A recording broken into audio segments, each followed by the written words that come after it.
Сәлеметсіздер ме? Сары шаяндар ақпан айына тару болжам. Десятка пентакль. Отбасыларыңызбен, жақындарыңызбен уақыт өткізесіздер.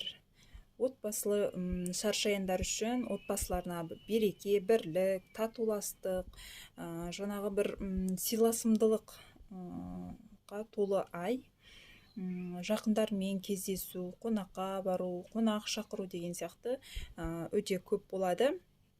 Және де қаржы жағынан жақсы мүмкіндіктер бар. Отбасы арасында бір қаржыға байланысты мәселелерді шешесіздер.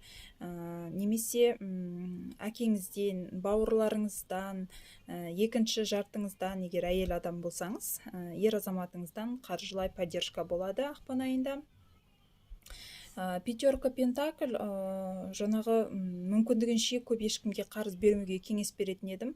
Қарыз алыс беріс бұл ай кішкене дұрыс емес уақыт. Себебі қарызды қайтарып алу, немесе қайтару өте қиындыққа соғады. Жаңа өзіңіз қаржыдан қиналыңқырап қалуларыңыз мүмкін. Және де нәзік жандылар үшін сәбилі болуға,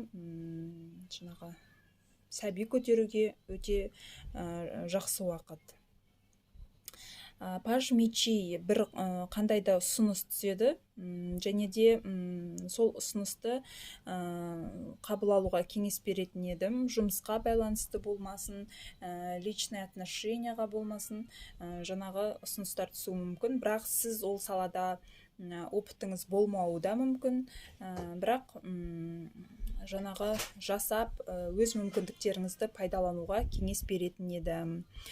Ақпан айында көбінде отбасыларыңызбен, жақындарыңызбен бірге боласыздар, және де сол кісілердің поддержкалары сіз үшін өте маңызды. Өзіңіз де ол кісілерге өз поддержкаларыңызды беруге тырысқандарыңыз үшін, және де үйге байланысты бір мәселелерді анықтайтын боласыздар, бірлесіп жасайтын боласыздар. Осымен ақпан айына болжамдарыңыз аяқталды. Лайк басып, комментарий жазып бағалап отырыңыздар.